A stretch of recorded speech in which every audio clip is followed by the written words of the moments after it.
நன்றி அம்மா. மிக்க நன்றி.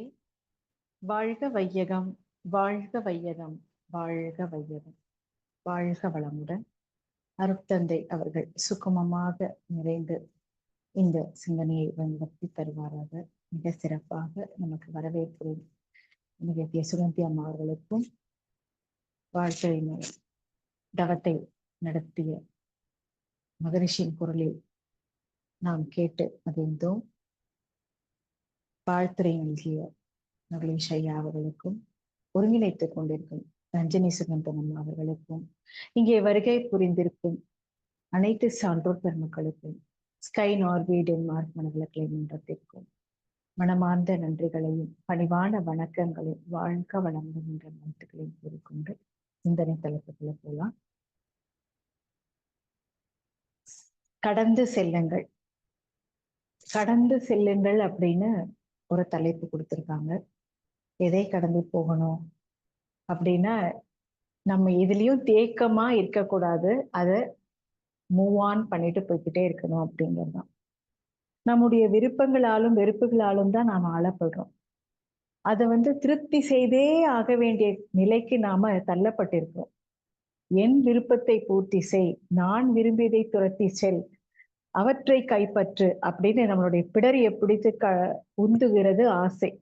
நான் வெறுக்கிறவைகளை, என்னை அருவருக்க செய்கிறவர்களை நீ ஒதுக்கியே ஆக வேண்டும் என்று அடம் பிடிக்கிறது வெறுப்புணர்ச்சி. எப்படி இதையெல்லாம் எதிர்கொள்வது? மகரிஷி கொடுத்திருக்காங்க அறிவின் 4 நிலைகள் அப்படின்ட்டு. அறிவறிய வேண்டுமெனில் புலன் கடந்து அறிந்துள்ள அத்தனையும் கடந்து நின்று அறிவிற்கு இயக்க கள பொருள் பரம அனுபான உயிர்நிலையை உணர வேண்டும். அறிவு அங்கே உயிராகும், துரியமாகும். அந்நிலையும் கடந்துவிட துரியாதீதம். அறிவு இந்த 4 நிலைகளில் அவ்வப்போது அனுபவமாய் நின்று நின்று பழக வெற்றி அப்படின்ட்டு ரொம்ப சிம்பிளா கொடுத்துட்டாங்க. நம்மளுடைய உயிரை அறிவது ஆகினையில நம்ம ஸ்டார்ட் பண்றோம். ஆகினை, துரியம், துரியாதீதம். இந்த இந்த அனுபவம் நம்ம நின்று நின்று பழக நமக்கு வெற்றி கிட்டும் அப்படின்னு. அப்ப அறிவை அறியணும்னா என்ன பண்ணும்? புலன் கடந்து போகணும் அப்படின்றாங்க. இப்போ புலன் கடந்து போகிறது எப்படி அப்படின்றதுக்கு தான் நமக்கு தீட்சை முறையை கொடுத்துருக்குறாங்க. அப்ப இது 4த்துலயும் நாம வெற்றி கண்டுட்டோம் அப்படின்னா நாம நம்ம எல்லாத்தையும் சுலபமாக கடந்து போகலாம். நாம விரும்பியவைகள் எல்லாமே கிடைக்காத பட்சத்துல நமக்கும் ஏமாற்றம் ஏற்படும். நமக்கு வேண்டாதவைகள் நம்மிடம் சேர்ந்தால் நாம கவலைக்குள்ளாகும் இல்லையா? எக்ஸாம்பிளுக்கு பார்ப்போமே, நம்ம வீட்டுல நடக்கிற விருந்துல முக்கிய விருந்தாளி கலந்து கொள்ளலைன்னா நமக்கு எப்படி ஏமாற்றம் வரும்? இதே பிடிக்காதவங்க யாராவது வந்துட்டா அதுக்கு எவ்வளவு சங்கடப்படுவோம், சங்கட உணர்வு நமக்கு வரும். மனம் அத்தகைய நிலைகளை எதிர்கொள்வதற்கு பக்குவப்பட்டிருக்கணும். விருப்பமானாலும் சரி, வெறுப்பானாலும் சரி, அது நம்ம கட்டுப்பாட்டுக்குள்ள இருந்தாகணும் அப்படின்னு சொல்றாங்க. அப்போ அதனுடைய பிடியில நாம சிக்கிக்காம அலைக்கழிக்கப்படாம நம்மளை காப்பாத்திக்கணும். எது நமக்கு நல்லது செய்யணும், எல்லாத்தையும் பாசிட்டிவா மாத்தணும். ஏன்னா நமக்குள்ள நிறைய தேவையில்லாத ஒரு நாளைக்கு வெளியில புலன் மூலமாக, ஞானேந்திரியம், கர்மேந்திரியம் மூலமாக நாம நிறைய விஷயங்களை அனுபவிக்கிறோம். அப்ப இதுல நல்லவைகளும் இருக்கு, தீயவைகளும் இருக்கு. அப்படின்னும் போது அந்த தேவையில்லாதவைகளை நாம சுமக்க ஆரம்பிக்கதான் நமக்கு பிரச்சனை வருது. அப்ப அந்த சுமக்காம அதை அப்படியே கடந்து போகணும். அதுல அப்படியே நகர்ந்து போயிடணும். எது நமக்கு நல்லது செய்யும், எது நமக்கு மனநிறைவை தரும், எது நமக்கு மகிழ்ச்சியாக வைத்திருக்கும் அப்படின்றத நாம ஞாபகம் வச்சுக்கணும், அதை கவனிக்கணும். பொருட்களோ, மனிதர்களோ, நிகழ்வுகளோ நம்மை ஒழுங்குபடுத்தும் வலிமைக்குட்பட்டதாக இருக்க வேண்டும். நம்மளால கட்டுப்படுத்த முடியாதவர்களை ஒருபோதும் நாம கையாளவே முற்படக்கூடாது. அதுதான் மகரிஷி 2 ஒழுக்க பண்பாடாக கொடுத்துட்டாங்க. சோ அந்த ஒழுக்கம் அப்படிங்கிற சாமியம் எண்ணம், சொல், செயலால் தனக்கோ பிறருக்கோ தற்காலத்திலோ பிற்காலத்திலோ உடலுக்கோ உயிருக்கோ உணர்ச்சிக்கோ அறிவிற்கோ துன்பம் தராத செயல், நன்மை தரத்தக்க செயல் எல்லாமே ஒழுக்கம் அப்படிங்கிற சாமியத்துல இருக்கும். அப்ப அதை நாம ரொம்ப ஹேண்டில் பண்றது ரொம்ப கேர்ஃபுல்லா, எந்த வகையிலையும் நாம துன்பம் கொடுக்க கூடாது அப்படின்னா, அப்ப நமக்கும் அது துன்பம் கொடுக்க கூடாது, மற்றவங்களுக்கும் அது துன்பம் விளைவிக்க கூடாது. இப்ப அதனால நம்ம என்ன ஆகும், துன்பம் விளைவிக்கிற மாதிரி இருக்கு அப்படின்னா அது நமக்கு மகிழ்ச்சியை இழக்க நேரிடும். அப்ப அது வரைக்கும் இல்லாத கவலை நமக்கு வந்து சேரும் அப்படின்னு சொல்றாங்க. இதுல வந்து நான் ப்ரோமோல நம்ம சொல்லியிருப்பேன். என்னன்னா, நம்ம எதெல்லாம் நமக்கு 5 தடைகள், வில்லன்களாக நமக்கு முன்னேறதுக்கு தடையா இருக்கு. அது எப்படி கடந்து போகிறது அப்படின்னு பார்ப்போம். இப்ப முன்னேற தடையாக இருப்பதை நாம எப்படி வெற்றி கொள்வது, கடந்து போவது? ஊக்கமின்மை. இது எல்லாமே ஒரு நெகட்டிவ். மகரிஷி வந்து 6 குணங்கள் சொல்லியிருப்பாங்க. 6 குணங்கள். அது எப்படி பேராசை, சினம், கடும்பற்று, முறையற்ற பால் கவர்ச்சி, உயர்வு தாழ்வு மனப்பான்மை, வஞ்சம் இதெல்லாம் எப்படி வந்து நிறைமனமா மாத்துறது? ஒவ்வொன்னத்தையும் நம்ம வந்து அப்படியே பாசிட்டிவா, பொறுமையா அ அத மாத்தி மாத்தி அமைக்கிறோம். அதே மாதிரி இந்த ஊக்கமின்மை, மாற்றம், பிரச்சனை, பயம், தோல்வி இந்த 5 தடைகள், 5 வில்லன்கள நாம எப்படி வெற்றி கொள்ளணும்? ஊக்கமின்மை அப்படிங்கிறது எல்லாமே நமக்குள்ள இருக்கக்கூடிய அ அறிவினுடைய குறைபாடு தான் எல்லாமே. இத எப்படி சரி பண்ணணும் அப்படிங்கிறது தான் நம்ம பார்க்கிறோம். அப்போ இது வந்து நம்ம ஊக்கப்படுத்திக்கணும். ஊக்கமின்மை அப்படிங்கிறது அந்த இல்ல, இல்லன்னு வராம, ஆமா, ஆமா. அது எப்படி ஆமா அப்படின்னா, அதுக்கு பாசிட்டிவான வேர்ட் போடணும். இது இது வந்து சின்ன சின்ன விஷயங்கள் தான் நாம அப்படியே ஒரு நெகட்டிவா அத பாசிட்டிவா மாத்தணும். அந்த பாசிட்டிவா மாத்துறதுக்கு செயலூக்கம் படுத்திக்கணும். அதுக்கு உண்டான உழைப்ப போடணும். சும்மா வந்து நம்ம எதுவுமே வந்துடாது இல்லையா? அப்போ அதுக்கு உண்டான சரியான சொல்ல, வார்த்தைகள தேர்ந்தெடுத்து நாம செயல்படுத்தணும். அப்ப ஊக்கப்படுத்திக்கணும். மாற்றத்தை நல்ல மாற்றமா மாத்தணும். அதாவது ஏற்கனவே தப்பான ஒரு மாற்றத்துல நாம வந்து போய் விழுந்துட்டோம் அப்படின்னா, அது எப்படி இப்ப ஒருத்தவங்க வந்து ட்ரிங்க் பண்றாங்கன்னா, அது தேவையில்ல, நம்ம உடம்புக்கு நல்லது இல்லன்னா, அது எப்படி மாத்துறது? அப்ப இந்த ரீஹாபிலிடேஷன் சென்டர் போறது. அந்த மாதிரி சொல்ல வரேன்.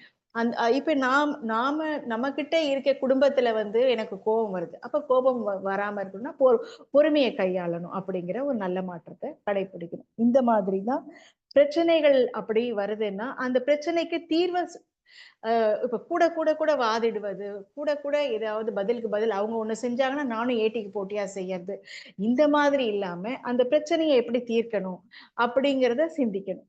இப்ப பயம் அப்படின்றத நாம ஆ தைரியம் அப்படிங்கிறத அந்த சொற்கள பயன்படுத்தி நம்மளால முடியும் அப்படி என்னால முடியும் அப்படிங்கிறத நமக்குள்ள ஊக்கப்படுத்திக்கிட்டே இருக்கணும். இப்ப தோல்வி அப்படிங்கிறது வெற்றியில முடியணும். ஸோ இதெல்லாம் இன்னும் டீட்டெயில்டா பார்க்கணும் அப்படின்னா அதான் ஊக்கப்படுத்துறது அப்படின்றது நேர்மறை வார்த்தைகள ஆழ்ந்த நுண்ணறிவுக்கு தவம் அப்படின்றத நம்ம செய்ய செய்ய, எங்க நம்ம பின் அதாவது நமக்கு என்ன பிரச்சனை 5 அளவு முறையில உணவு, உழைப்பு, உறக்கம், பாலுறவு, எண்ணம். இதுல ஏதோ ஒண்ணுத்துல நமக்கு சத்துள்ள உணவு இல்லையா? ஏன் நமக்கு அந்த ஊக்கம் வரமாட்டேங்குது? சோம்பேறித்தனமா இருக்கோமா? இல்ல அ என்ன தடங்கல் ஆகுது? என்ன தடையாகுது? கொஞ்சம் நம்ம தவம் செஞ்சு நுண்ணறிவு திறன கொஞ்சம் ஃபைன் டியூன் பண்ணோம்னா, நமக்கு எங்க அப்படி அந்த ஆரம்ப புள்ளி நமக்கு தெரிஞ்சிடும். ஸோ அத வந்து நாம நல்லபடியாக இத நான் மாத்தி அமைப்பேன் அப்படிங்கிற ஒரு சங்கல்பம் நம்ம செஞ்சு, நம்ம வந்து அத ஃபைன் டியூன் பண்ணிக்கிட்டே இருக்கணும். ஸோ இ நம்மளை நாமே என்கரேஜ் பண்ணணும். நம்மளுடைய ஆட்டிட்யூட மாத்தணும். பாசிட்டிவ் ஆட்டிட்யூடா மாத்தணும். இப்ப நல்ல மாற்றம் வரணும். அதாவது தேவையில்லாத ஒரு மாற்றத்துல இருந்துட்டு இருந்தோம். இப்ப நல்ல மாற்றம் வரும். விரும்பினாலும், விரும்பாவிட்டாலும் சில மாற்றங்கள் நிகழ்ந்துகிட்டே தான் இருக்குதுன்றத நாம கண்கூடா பார்த்துக்கிட்டு இருக்கோம். அப்ப மாற்றம் இல்லாமல் முன்னேற்றம் அப்படிங்கிறது எப்படி வரும்? அப்ப நல்ல மாற்றமா மாறணும். அது நமக்கு முன்னேற்றத்துக்கு வழிவகுக்கும். அப்ப நல்ல முன்னேற்றம் அப்படிங்கிறது எப்படி அப்படின்னா, அத வந்து ஒவ்வொரு வேர்டையும் பாசிட்டிவா மாத்துறது மட்டும் இல்ல, எண்ணம் நம்மளுடைய உயர்வான எண்ணங்கள், உயர்வான சொற்களாக மாறும், உயர்வான செயல்களாக மாறும். அப்ப அந்த முன்னேற்றம் எப்படி நமக்கு கிடைக்கும்? இப்ப இதுதான் நம்ம இரண்டொழுக்க பண்பாட நினைவில் கொண்டு, நம்ம புரிந்து கொண்டு, யாருடைய வாழ்க்கை சுதந்திரத்தையும் பறிக்கக் கூடாது. அந்த மகரிஷி சொன்ன அத்தனை விஷயங்களையும் நாம இம்ப்ளிமெண்ட் பண்ணாலே போதும். அது அது மட்டுமே போதும். வேற ஒண்ணும் இல்ல நல்ல மாற்றத்துக்கு. பிரச்சனை அப்படிங்கிறது எப்படி எதிர்கொள்ளலாம்? எப்படி அத வந்து ஓவர் கம் பண்ணி வரணும்? அப்படின்னு நம்ம யோசிக்கணும், சிந்திக்கணும். அனைத்திற்கும் பல புதிய வாய்ப்புகள், வாசல்கள் அப்படிங்கிறது தீர்வாக இருக்கு. நம்ம ஆனா அந்த பிரச்சனையவே நம்ம யோசிச்சுக்கிட்டு இருந்தோம் அப்படின்னா நமக்கு தீர்வுகள் அப்படிங்கிற வாசல் திறக்காது. ஏன்னா அதுலயே கவலையில ஆழ்ந்துருவோம், இப்படி ஆயிடுச்சு அப்படின்னு அதுலயே வந்து நம்ம மூழ்கிடக்கூடாது. அப்ப இதுல இருந்து வெளியில எப்படி வரணும் அப்படிங்கறத தான் நம்ம சிந்திக்கணும். அப்போ நம்ம தீர்வுகள்னு யோசிக்கும்போது தான் நமக்கு பல வாசல்கள் நம்ம கண் முன்னாடி திறக்கும். இருக்கிறத பார்க்க முடியும். அகக்காட்சியாக நம்மளால கவனிக்கணும். அப்ப அத நம்ம தேடணும். நமக்கு இது வேணும் அப்படின்னா, அந்த ஒரே எண்ணமா இருக்கணும். அந்த ஒரு எண்ணம் அ கரெக்ட்டா நமக்கு கைகூடுறதுக்கு உண்டான வாசல், அது உண்மையா இருக்கணும், நேர்மையா இருக்கணும், அந்த ஒழுக்கத்தோட இருக்கணும் அப்படிங்கிறதுல நாம அ அ திடமா இருக்கணும். பயம் அப்படிங்கிறது பயம் இல்லாதது போல மேலோட்டமாக நம்ம வந்து நடிக்கக்கூடாது. பயத்தை ஒத்துக்கணும். ஆமா, எனக்கு இதுல பயமா இருக்கு அப்படிங்கிறது நமக்கு நாமே அத அக்செப்ட் பண்ணிக்கணும். நான் பயப்படுறேன் அப்படிங்கிறது. ஏன்னா, அப்பதான் அந்த ஒத்துக்கும்போது மட்டும் தான் அதை எதிர்கொண்டு, ஏற்றுக்கொண்டு வெல்ல முடியும் எதையுமே. அப்ப பயம் ஏன் வந்தது அப்படின்னு யோசிச்சு முறியடிக்க வேண்டும். ஆக்கினை, துரியம், சாந்தி 3 மெடிடேஷனுமே பயத்தை வெல்லக்கூடிய அற்புதமான அந்த நம்மளுடைய உயிர் சக்தி ஃபைன் டியூன் பண்ணும்போது அவ்வளோ அபரிமிதமான ஆற்றல் நமக்கு இறை சக்தியும், குரு சக்தியும் கொடுக்கறத அனுபவபூர்வமாக பார்க்க முடியும். ஏன்னா, ஆரம்பத்துல பேசுறதுக்கெல்லாம் ஒரு அகத்தாய்வு பயிற்சி பண்ணும்போது, அ ஃபீட்பேக் குடுக்க சொல்லுவாங்க. அப்ப ஃபீட்பேக் குடுக்கும்போது நமக்கு பயமா இருக்கும். ஒரு தயக்கம் இருக்கும். அந்த அந்த ஏன் அந்த தயக்கம் வருது அப்டின்னா, அத பற்றின ஒரு சரியான புரிதல் இல்லாமை, இன்னொன்னு அத நம்ம ஒழுங்கா பிராக்டிஸ் பண்ணாதது, அ இதெல்லாம் வந்து இதுக்கு பின்புலத்துல இருக்கு. அப்ப பிராக்டிஸ் பண்ணாதது ஒண்ணு, அது புரிஞ்சுக்காதது ஒண்ணு, அந்த நுண்ணறிவு திறன் இல்லாதது ஒண்ணு. இது எல்லாமே நம்ம பயிற்சி செஞ்சோம்னா, அசாத்திய தைரியம் நமக்கு வந்துரும். அப்ப அந்த பயம் போயிடும். இப்ப தோல்வி அப்படிங்கிறது என்ன? இப்ப தோல்வி வந்து நமக்கு தயக்கம் தான் தோல்வியே. தயக்கம் தான் அதுக்கு காரணம். எதுக்கு தயங்கி, தயங்கி, தயங்கி பின்னாடி நம்ம நிக்கணும். சரி, இப்ப ஏதோ பேச சொல்றாங்க, முன்னாடி பேசுவோம் அப்படின்னு சொல்லிட்டு, ஒரு 2 வரினாலும் முன்னாடி வந்து நின்னு பேசுறதுக்கு, அந்த தயக்கம் வந்து முறியடிச்சுட்டோம் அப்படின்னா, அடுத்தடுத்த கட்டத்துக்கு ஈஸியா நம்மளால நகர முடியும். இப்ப சறுக்கல்கள் வரும்போது நமக்கு மாத்தி யோசிக்கணும். இந்த தோல்வியும் ஒரு வெற்றியாக இருக்கலாமே! மாத்தி யோசிக்கிறது அப்படிங்கிறது இப்படிதான். சரி, இப்போ ஒரு காலதாமதம் ஆகுது அப்படின்னா, இந்த காலதாமதமும் கடவுள் வந்து நமக்கு ஏதோ ஒரு காரணத்துக்காக இந்த தடைய குடுக்குறாங்க. இது நம்ம நன்மைக்கு தான் அப்படின்னு மாத்தி யோசிச்சு பழகிக்கணும். ஏன்னா, நம்மள மீறிய சக்தி அப்படிங்கிறது இறை சக்தி. அப்ப இறை சக்தி போடுற கால்குலேஷன் வந்து வேற. நம்ம போடுற கால்குலேஷனும், இறை சக்தியோட கால்குலேஷனும் ஒண்ணா இருந்ததுன்னா, நாம வெற்றி பெறுறோம். அப்ப அதுக்கு முரணான இருக்கும்போது தான் நாம தோல்வியுறுகிறோம். அப்ப இத நாம அண்டர்ஸ்டாண்ட் பண்ணிக்கணும். இப்ப இருக்கலாம் இந்த மாதிரி அ ஏன் நம்ம மாத்தி யோசிக்க கூடாது? சில நம்மால கட்டுப்படுத்த முடியாது. நம்ம கையில எதுவுமே கிடையாது. நம்மால் முடிந்ததை மட்டும் தான் முயற்சி செய்து செயல்படுத்த வேண்டும் அப்படின்னு அதையும் சரி செய்ய வேண்டும் அப்படின்னு. நம்ம இதுக்கெல்லாம் வந்து நெறைய எக்ஸாம்பிள்ஸ் நம்ம கதைகள் பார்த்தோம்னா நமக்கு தெரிஞ்சிடும். இப்போ இது எப்படி வந்து ஒருத்தர் அ இப்ப ஒரு கம்பெனில வந்து ஒரு ப்ராப்ளம் ஃபேஸ் பண்றாங்க. ஒரு ஆணிகள் தயார் செய்யக்கூடிய ஒரு நிறுவனம்.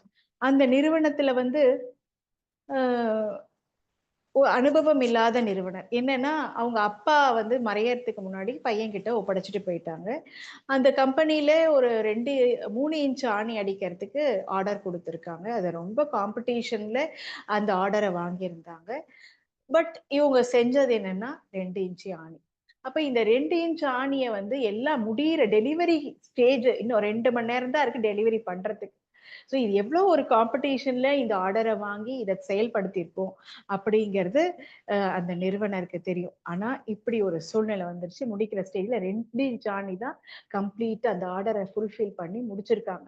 அப்ப இது வந்து அவங்க அப்பா இறக்கும் தருவாயில சொல்லியிருக்காங்க.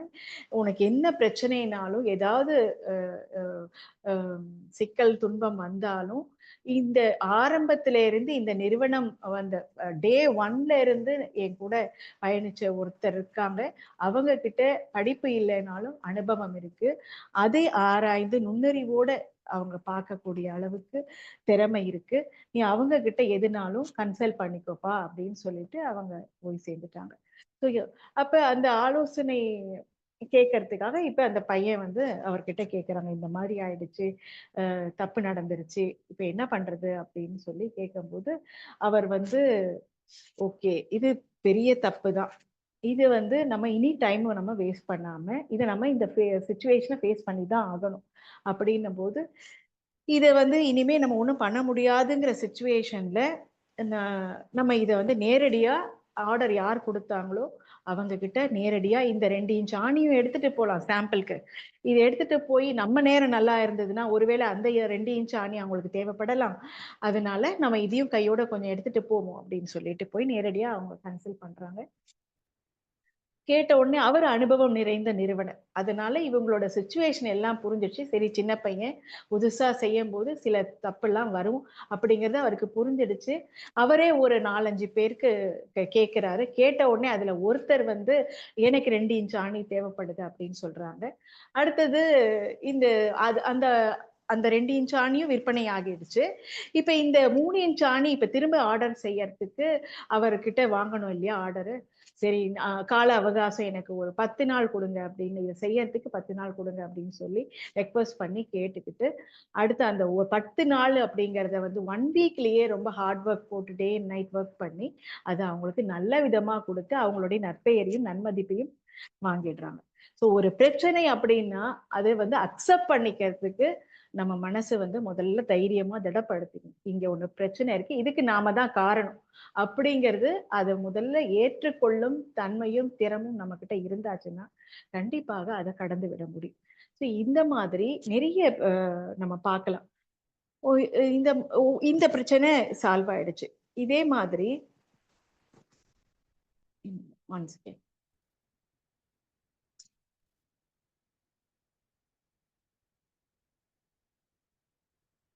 நம்மளுடைய உளப்பயிற்சி அப்படிங்கிறதுக்கு இல்லையா, நம்மளுடைய தவப்பயிற்சி, உளப்பயிற்சின்றதுனாலே தவமும் தற்சோதனையும் சேர்ந்ததுதான். பருவமழை பொழியுது, ஆற்றில் வெள்ளம் பெருக்கெடுத்தோடுது, வெள்ளம் அதிகமா இருந்தா விளைநிலங்களில் பரவி பயிரை அழிச்சிடும். ஆற்று வெள்ளம் கரை புரண்டால் ஊர்களிலே பாய்ந்து வீடுகளை மூழ்கடித்துவிடும். மக்கள், மாடுகள், ஆடுகள் அவற்றிற்கும் அழிவை தரும். இப்ப இதே ஆற்றை ஒரு அணைக்கட்டு, டேம் கட்டி நீரை தேக்கி கால்வாய்களை அமைத்து நீர்ப்போக்கை கட்டுப்படுத்தி கொண்டால் எவ்வளவு மாற்றம் வரும் இல்லையா? எவ்வளவு நன்மை விளைகிறது. ஆண்டு முழுதும் வயலுக்கு பாய்ச்சுவதற்கு நீர் கிடைக்குது, குளிக்கவும் அருந்தவும் மக்களுக்கு தண்ணி கிடைக்குது, ஆற்றுக்கால் பகுதியில் உள்ள ஊர்கள் எல்லாம் வளம் பெற்று செல்வம் குளிக்குது. இந்த மாதிரி மனிதனுடைய ஆற்றல் எல்லையற்றது. இதனை வேறு எதனோடு ஒப்பிட்டு கணித்து உண்மை சொல்லவே முடியாது. மனிதனிடம் அடங்கியுள்ள ஆற்றல் வந்து இறை சக்தியுடையது. இந்த மாதிரி ஒரு பேராற்றல், வற்றாயிருப்பு பேராற்றல், பேரறிவு, காலம், அந்த அத்தனையுமே ஒரு மனிதனுக்குள்ள அந்த பிரபஞ்ச சக்தியே இருக்கு அப்படிங்கிறது அது உண்மையிலே பெருமைப்படக்கூடிய விஷயம். ஆனா இதை நாம எப்படி உணர முடியும்னா உளப்பயிற்சியால மட்டும்தான் முடியும். இயற்கை எனும் பெருநிதி யாகும் இது. இதை வந்து உணர்ந்து கட்டுப்படுத்தி தேக்கி முறையாக செலவிட வழி கண்டுவிட்டால் வாழ்நாள் முழுவதும் உடல் நலம் காக்கலாம், மனவளம் பெருக்கலாம், வாழ்வில் வெற்றி, மகிழ்ச்சி, இன்பம், அமைதி, இதை நாம பார்க்க முடியும். இந்த மாதிரி ஒழுங்குபடுத்த அதுதான் வந்து மகரிஷி அந்த அணைக்கட்டுங்கிறது தான் நம்மளுடைய ஆக்கினை துரியம். இதெல்லாம் வந்து நம்ம செய்ய செய்ய அடுத்தது 9 மைய தவம். ஒவ்வொரு அணைக்கட்டும் இது இந்த இந்த இந்த இடத்துல நம்ம வந்து உயிர் சக்தி நம்ம சேமிக்கிறது மட்டும் இல்லாம அந்த அதை தொடர்ந்து அதோட சேர்ந்த ஆர்கான்ஸ் உள்ளுறுப்புகளுக்கும் அந்த ஆற்றல் பாய்ச்சும். இதன் மூலமாக நம்மளுடைய ஆற்றலை பெருக்கிக்கிட்டா எல்லாத்தையுமே கடந்து போயிட முடியும். அவங்க சொல்லிட்டாங்களே, இப்படி பேசிட்டாங்களே, அவங்க நான் எந்த தப்புமே செய்யலையே, பரவாயில்ல, அது அவங்களுடைய அறிவு. இதை நாம சுமக்கவே வேண்டாம். நம்ம கிட்ட தப்பு இல்லாத போது நாம எதுக்கு அதை சுமக்கணும்? அது என்ன அஃபெக்ட் பண்ணவே கூடாது ஃபர்ஸ்ட் ஆஃப் ஆல் இல்லையா? இப்போ வீட்லயே வந்து கணவரோ இல்ல பிள்ளைங்களோ ஏதோ ஒண்ணு திட்டிட்டாங்க, நீ என்னம்மா இப்படி பண்ணிட்ட, இல்ல மனைவிய வந்து ஏதோ ஒண்ணு சொல்லிட்டாங்க அப்படின்னா அத வந்து நம்ம கிட்ட தப்பு இருக்கா, சாரி சொல்லி அத்தோட அத முடிச்சு. Hari is also not there, so you can வாழ்க வளமுடன். நம்ம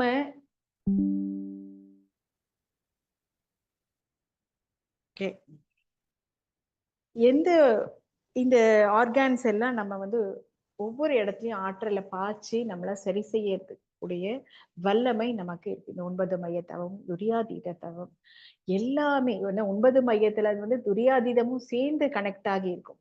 சோ அது மிக சிறப்பு. அதே மாதிரி பஞ்சபூத நவகிரக தவம் மிக சிறப்பு. இந்த மாதிரி ஒவ்வொரு தவமுமே ஒவ்வொரு அளப்பரிய ஆற்றல் நமக்கு கொடுக்கக்கூடியது. இப்போ இந்த ஆற்றலை வந்து நம்ம எப்படி கரெக்டா ஃபைன் டியூன் பண்ணிக்கணும்னா உட்கார்ந்து பிராக்டிஸ் பண்ணணும். நமக்காக 20 நிமிடம் தவத்தில் நாம உட்கார்ந்து அதே மாதிரி அகத்தாய்வு பயிற்சியும் நம்ம ஆரம்ப காலத்துல நாம உட்கார்ந்து பிராக்டிஸ் பண்ணலாம். அப்புறம் நமக்கு அதான் நெற்றியில் உச்சியில் ஞாபகமா இருன்னு சொல்றதுதான். அந்த மாதிரி நாம செய்ய செய்ய செய்ய நாம அப்பப்ப இது இல்லையே நமக்கு உள்ளுணர்வா நமக்கு கைட் பண்ணும். இறை சக்தியும் குரு சக்தியும் நமக்கு உள்ளுணர்வாவே நமக்கு கைட் பண்ணும். பழக்கத்தால் மனிதன் உயரவும் முடியும், தாழவும் முடியும். வாழ்வதற்கு உயர்வளிக்கும் பழக்கங்கள் தான் ஒழுக்கம் எனப்படும். அகண்டாகாரம் நிலையினில் வென்றிடுவாய் புலன் 5ஐயும் வெற்றியே அப்படின்னு மகரிஷி சொல்றாங்க. அகத்தவத்தின் பொருள் கண்டு அதன் பெருமை உணர்ந்திடுவீர். அகத்தவமோ உயிரினிலே அறிவை ஒடுக்கும் பயிற்சி. அகத்தவத்தால் மேலும் உயிர் அம்மாகி மெய்ப்பொருளாம். அகத்தவத்தால் வீடுணர்ந்து அமைதி பெறும் இன்புறலாம். இந்த மாதிரிதான் இந்த பயம் அப்படிங்கறத எப்படி எல்லாம் போகணும். இந்த இதோட நம்ம நிறைவு பண்ணிக்கலாம். நம்ம கிட்ட ஆக்சிஜன் அப்படிங்கிறது இருக்கு இல்லையா, நம்மளுடைய பிராண சக்தி. நமக்கு அதுதான் நமக்கு வந்து இறை சக்தி. இறை சக்தினாலே அன்பும் கருணை. நமக்குள்ள அதே மாதிரி அன்பெனும் ஆக்சிஜன் அப்படிங்கிறது நமக்குள்ள இருக்கு. இப்ப நோய்கள் இது அதாவது எல்லா இடத்துக்குமே பிராண சக்திங்கிறது தேவை நம்ம உடம்புக்குள்ள. அப்ப நோய்கள் பற்றிய பயத்தை நம்ம முதல்ல போக்கணும். மனசுல இந்த களங்கங்கள் இருக்கும்போது நமக்கு நெகட்டிவிட்டி அதிகமாக வர்றது நம்ம அனுபவமாக பார்க்க முடியும். எதை பார்த்தாலும் ஒரு குறை, அவங்க அது சரியில்லை, இவங்க இப்படி சொல்லிட்டாங்க அப்படின்னு அவங்கள பத்தி குறை பேசுறதோ, வம்பு பேசுறதோ, அந்த வம்புல ஒரு சுகம் காணறதோ, மத்தவங்கள பத்தி கோள் சொல்றதோ, இந்த மாதிரி நம்ம எதை பார்த்தாலும் நமக்கு குறையா மட்டும்தான் தெரியும். அப்ப அந்த குறையா நம்ம தெரியுதுன்னா நமக்குள்ள அவ்வளோ குப்பைய சேர்த்து வச்சிருக்கோன்றது நம்ம ஃபீல் பண்ண முடியும். அப்ப தவத்திலையும் அகத்தாய்வு பயிற்சியிலையும் மட்டும்தான் இதை கிளென்ஸ் பண்ண முடியும். கண்களை மூடி தவத்துல உட்காரணும், வேற வழியே கிடையாது. வெளியவே பார்த்துக்கிட்டு, வெளியவே பேசிக்கிட்டு, வெளியவே கேட்டுக்கிட்டு இப்படி இருந்தோம்னா நம்மளுடைய புலன்கள் வழியாக ஜீவகாந்த ஆற்றல் செலவாய்க்கிட்டே இருக்கிறது மட்டும் இல்ல, பாக்குறதெல்லாம் உள்ள போட்டுக்கிட்டே இருக்கும்னு அர்த்தம். கேட்கறதெல்லாம் உள்ள போட்டுக்கிட்டே இருக்கும். பேசுறதோ இல்ல மத்தவங்க என்ன சொல்றாங்களோ அது நம்ம மூளை வழியாக கருமையத்துல போய் விழுந்துகிட்டே இருக்கு. அப்ப இதெல்லாம் வந்து நம்ம என்ன போகுது என்ன வருது அப்படிங்கிற கான்சியஸ்னஸ் இல்லாத பட்சத்துல நமக்குள்ள குப்பை நிறைந்து கொண்டே இருக்கும். அப்ப இந்த குப்பையான எண்ணங்களோ சொற்களோ செயல்களோ எல்லாமே நமக்கு இம்ப்ரின்ஸ் ஆக தான் இருக்கு. அப்ப இத வந்து நம்ம கிட்ட இருந்து தேவையில்லை அப்படிங்கிறத டிட்டாச் பண்ணணும். எப்படி நம்ம சாப்பாடு 7 தாதுக்களாக மாறி தேவையில்லாத கழிவாக சிறுநீராக மலமாக வெளியேறுதோ, எது நம்மளுடைய உணவே தான் சத்துக்களாக பிரிஞ்சு தானாகவே டிட்டாச் ஆகுது. அப்ப நமக்கு போட வேண்டியது என்னன்னா நல்ல எண்ணங்கள் மட்டும்தான் நம்ம உள்ள போடணும். நல்ல எண்ணங்கள் போட போட போடதான் தேவையில்லாதது தானா டிட்டாச் ஆகும். இப்ப போடுறதே தீய எண்ணமாக போட்டோம்னா அது எப்படி டிட்டாச் ஆகும்? டிட்டாச் ஆகாது இல்லையா? அது போட போக இன்னும் அதிகமா தான் இருக்கும். சோ இதுதான் இந்த வன்மம், வஞ்சம், கோபதாபங்கள், காம நோக்கம், இந்த மாதிரி ஒழுங்கு மீறிய செயல்கள் இதெல்லாம் தான் நம்ம போட்டுக்கிட்டே இருக்கிறோம்னா அப்ப அது என்ன ஆகும் நாளடைவுல இது நமக்கு பாவப்பதிவுகளாக மாறி களங்கங்களாக மாறி நம்மளுடைய ஒவ்வொரு செல்களிலையும் பதிஞ்சு நம்மளுடைய செயல்களை தூய்மை இல்லாம ஆக்கிடும். அப்ப நமக்கு என்ன தேவை? நம்ம குரு கிட்ட வந்தாச்சு. நம்மளுடைய நோக்கம் என்ன? நம்ம இறைநிலை உணர்தல், அறநெறி வாழ்தல். இது 2 தான் நம்மளுடைய நோக்கம். அப்ப இந்த 2க்கு தேவையான விஷயங்களை மட்டும்தான் நாம ஈர்க்க பழகணும். நம்ம ஈர்க்க பழகணும்னா நம்ம குருவை டோட்டலா சரணடைஞ்சிடணும். சரணடைஞ்சா மட்டும்தான் நம்ம வந்து அடுத்த இதுக்கு போக முடியும். ஸோ நம்ம ஒவ்வொரு விஷயமுமே நமக்கு வந்து தெரியும். ஒரு இரவு வேளையில் நம்ம காட்டு வழியா போறோம். திடீர்னு ஒரு புலி எதிர்படுது. உடனே நம்ம மனசுல பயம் வந்துடுது. நம்ம உடல்ல அட்ரினல் சுரப்பி அட்ரினல் அட்ரினலின் அப்படிங்கிற ஹார்மோன் வந்து சுரக்க வைக்குது. உடனே நம்மளுடைய தசைகள் எல்லாம் வலுப்பெறும் வகையில் ரத்த ஓட்டம் உடலெங்கும் பாயுது. இதயம் வேகமாக துடிக்குது. மூளை நமக்கு உடனே கட்டளை பிறப்பிக்குது. சண்டையிடு இல்லைன்னா தப்பிச்சு ஓடு. ஃபைட் ஆர் ஃப்ளைட் மோட் அப்படின்ற மாதிரி அது சொல்லுது. உடனே நாம சுதாரிச்சு கொண்டு 2 வழிகள்ல ஏதாவது ஒண்ணு ஒண்ணு த ஏதாவது பக்கத்துல மரம் இருந்ததுன்னா ஏறிடணும். இல்லையா தப்பிச்சு ஓடிடணும். ஸோ இதுதான் இயற்கை நமக்கு உடலில் செய்திருக்கும் ஏற்பாடு.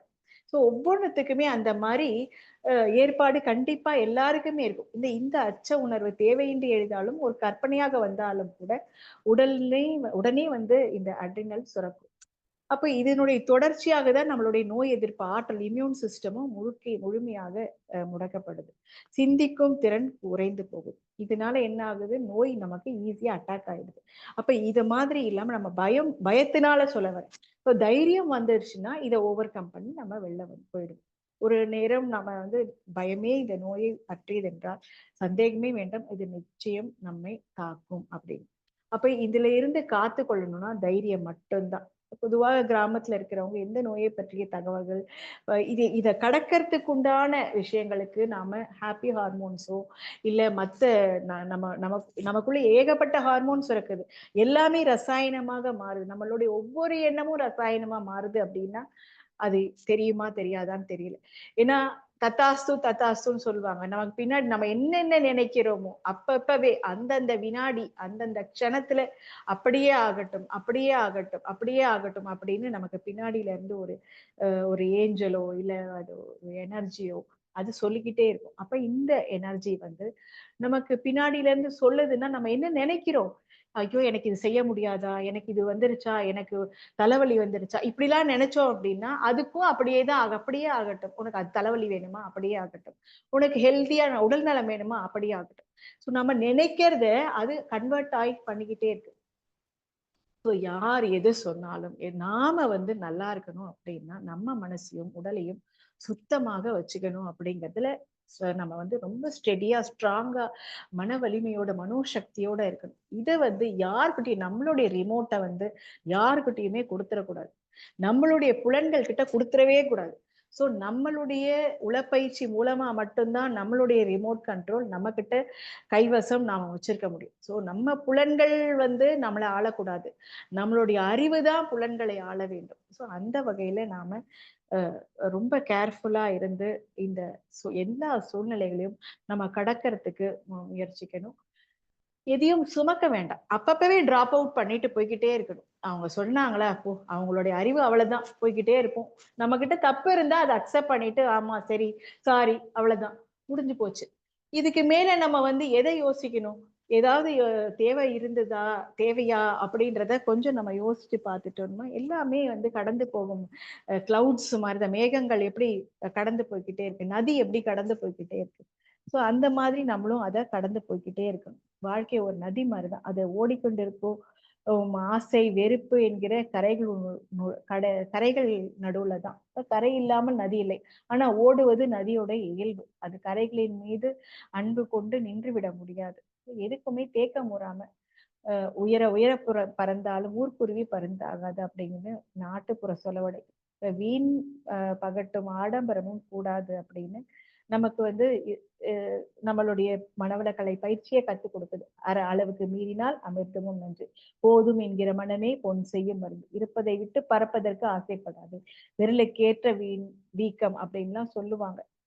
அந்த அளவுக்கு தான் நம்ம தேவைக்கு நாம நியாயமா நம்ம ஜட்ஜ்மெண்டோட இருக்கிறோம் அப்படின்னா நம்ம எதுக்கும் பயப்பட தேவையில்லை. ஈஸியா நம்ம கடந்து போய்க்கிட்டே இருக்க முடியும் என்று சொல்லி இந்த நல்வாய்ப்பினை நல்கிய ஸ்கை நார்வே டென்மார்க் மனவளக்கலை மன்றத்திற்கும் இங்கே வருகை புரிந்திருக்கும் அனைவருக்கும் நிர்வாக பொறுப்பாளர்களுக்கு மனமார்ந்த நன்றிகளை கூறிக்கொண்டு இந்த சிந்தனையை நிறைவு செய்கிறேன்.